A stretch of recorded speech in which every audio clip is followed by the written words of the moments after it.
ಮತ್ತೊಂದು ಕಡೆ ಯದುವೀರ್ ಒಡೆಯರ್ ಈ ಬಾರಿ ಕಣಕ್ಕಿಳಿತಾರೆ ಅನ್ನುವ ಚರ್ಚೆಗಳು ಶುರುವಾಗ್ತಾ ಇದೆ. ಅಭ್ಯರ್ಥಿ ಘೋಷಣೆ ಆಗಬೇಕಷ್ಟೇ. ಆದರೆ ಆಗಲೇ ಯಾವುದೇ ಕಾರಣಕ್ಕೂ ಕೂಡ ಯದುವೀರ್ ಒಡೆಯರ್ ರಾಜವಂಶಸ್ಥರು ರಾಜಕೀಯಕ್ಕೆ ಬರೋದು ಬೇಡ ಅನ್ನುವ ಅಭಿಯಾನವನ್ನು ಶುರು ಮಾಡಿದ್ದಾರೆ.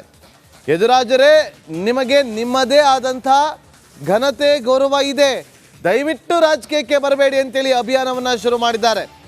ರಾಜರಾಗಿರಿ, ಕೇವಲ ಮಂತ್ರಿ ಆಗೋದಕ್ಕೆ ಬರಬೇಡಿ. ಯದುವೀರ್ ರಾಜಕೀಯ ಪ್ರವೇಶಕ್ಕೆ ಈಗ ವಿರೋಧಗಳು ವ್ಯಕ್ತವಾಗ್ತಾ ಇದೆ.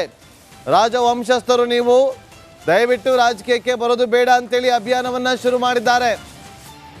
ಗಮನಿಸ್ಬೋದು, ಇಲ್ಲಿ ಸಾಮಾಜಿಕ ಜಾಲತಾಣದಲ್ಲಿ ಹರಿದಾಡ್ತಾ ಇರುವಂತಹ ಫೋಟೋ.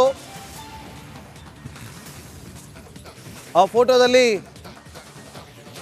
ಯುವರಾಜರೇ, ನಿಮಗೆ ನಿಮ್ಮದೇ ಘನತೆ ಇದೆ, ದಯವಿಟ್ಟು ರಾಜಕೀಯಕ್ಕೆ ಬರಬೇಡಿ, ರಾಜರಾಗಿರಿ, ಕೇವಲ ಮಂತ್ರಿ ಆಗಬೇಡಿ, ದಯವಿಟ್ಟು ರಾಜಕೀಯಕ್ಕೆ ಬರಬೇಡಿ ಅಂತೇಳಿ ನೋಡಿ, ಈ ರೀತಿಯಾಗಿ ಅಭಿಯಾನಗಳು ಶುರುವಾಗಿದೆ.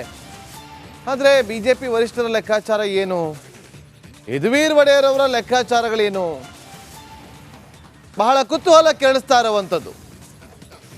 ರಾಜ್ಯ ರಾಜಕೀಯದಲ್ಲಿ 28 ಲೋಕಸಭಾ ಕ್ಷೇತ್ರಗಳ ಪೈಕಿ ಮಂಡ್ಯ ಹೈ ವೋಲ್ಟೇಜ್ ಕಣವಾಗಿ ಮಾರ್ಪಾಡಾಗ್ತಾ ಇತ್ತು. ಈ ಬಾರಿ ಹಲವು ಕ್ಷೇತ್ರಗಳು ಹೈ ವೋಲ್ಟೇಜ್ ಕ್ಷೇತ್ರಗಳಾಗಿ ಮಾರ್ಪಾಡಾಗ್ತಾ ಇದೆ. ಆ ಲಿಸ್ಟ್ಗೆ ಮೈಸೂರು ಕೂಡ ಈಗ ಸೇರ್ಪಡೆಗೊಂಡಿದೆ.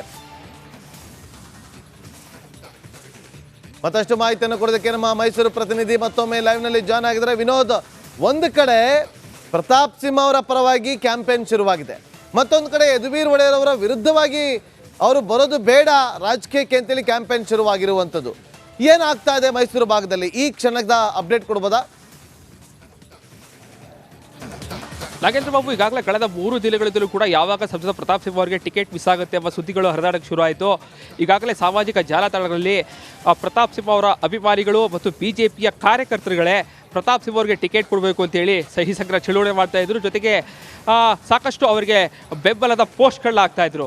ನಿನ್ನೆ ರಾತ್ರಿ ಯಾವಾಗ ಬಹುತೇಕ ಅವರಿಗೆ ಟಿಕೆಟ್ ಮಿಸ್ ಆಗಿದೆ ಅನ್ನುವಂತಹ ಮಾಹಿತಿಗಳು ಬಂತು, ನೇರವಾಗಿ BJP ಕಾರ್ಯಕರ್ತರಿರ್ಬೋದು, ಪ್ರತಾಪ್ ಸಿಂಹ ಅವರ ಅಭಿಮಾನಿಗಳಿರ್ಬೋದು, ಎಲ್ಲರೂ ಕೂಡ ನೇರವಾಗಿ ವಿಜೇಂದ್ರ ಹಾಗೂ ಯಡಿಯೂರಪ್ಪನವರ ವಿರುದ್ಧವಾಗಿ ಪೋಸ್ಟ್ಗಳಾಕಿ ಶುರು ಮಾಡಿದ್ದಾರೆ.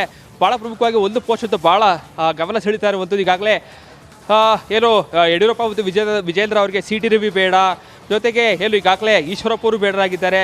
ಈಗ ಸದ್ಯಕ್ಕೆ ಪ್ರತಾಪ್ ಸಿಂಹ ಅವರು ಬೇಡ, ಹಿಂದುತ್ವೂ ಬೇಡ, ಅಪ್ಪ ಮಕ್ಕಳು ಇಬ್ಬರಿದ್ರೆ ಸಾಕು ಅನ್ನುವಂತಹ ಒಂದು ಪೋಸ್ಟಲ್ಲಿ ಹಾಕಿದ್ದಾರೆ. ಜೊತೆಗೆ ಇಲ್ಲೂ ಈಗಾಗಲೇ ಯದುವೀರ್ ಅವರು ಕೂಡ ಈಗಾಗಲೇ ಕಣಕ್ಕಿಳಿತಾರೆ ಅನ್ನುವಂತಹ ಮಾಹಿತಿಗಳು ಲಭ್ಯ ಆಗ್ತಾ ಇದೆ. ಸೊ ಹೀಗಾಗಿ ಯದುವೀರ್ ಅವರಿಗೆ ರಾಜಕೀಯಕ್ಕೆ ಬರಬೇಡಿ ಅನ್ನುವಂತಹ ಮನವಿಯನ್ನು ಈಗಾಗಲೇ ಸಾರ್ವಜನಿಕರು ಮಾಡ್ಕೊಳ್ತಾ ಇರುವಂಥದ್ದು. ಭಾಳ ಪ್ರಮುಖವಾಗಿ ನೆಲ್ಲೆಯಿಂದಲೂ ಕೂಡ ಒಂದಷ್ಟು ಚರ್ಚೆಗಳು ಸಹ ನಡೀತಾ ಇದೆ.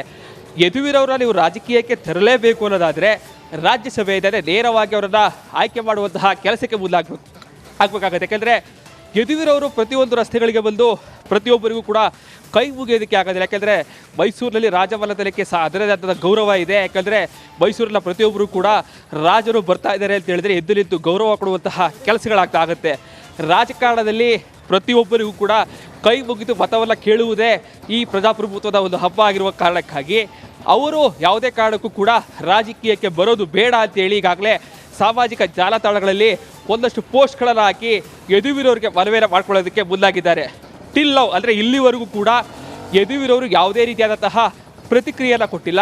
ರಾಜಕಾರಣಕ್ಕೆ ಬರುವುದಾಗಿರ್ಬೋದು ಅಥವಾ ಟಿಕೆಟ್ ಸಿಕ್ಕಿರೋ ಬಗ್ಗೆ ಯಾವುದೇ ರೀತಿಯಾದಂತಹ ಪೋಸ್ಟ್ಗಳಲ್ಲೂ ಕೂಡ ಹಾಕಿಲ್ಲ. ಸೊ ಬರೋದಕ್ಕೂ ಮುಂಚೆಯೇ ಈ ರೀತಿಯಾದಂತಹ ವಿರೋಧಗಳು ವ್ಯಕ್ತವಾಗ್ತಿರೋ ಕಾರಣಕ್ಕಾಗಿ ಮುಂದಿನ ದಿನಗಳಲ್ಲಿ ಇದು ಯಾವ ಹಂತಕ್ಕೆ ತಲುಪುತ್ತೆ ಅನ್ನೋದು ಕೂಡ ಈಗ ಸಾಕಷ್ಟು ಕುತೂಹಲವನ್ನು ಮೂಡಿಸ್ತಾ ಇರುವಂಥದ್ದು. Nagendra Babu. Okay, thank you Vinod, ನಿಮ್ಮೆಲ್ಲ ಮಾಹಿತಿಗಾಗಿ.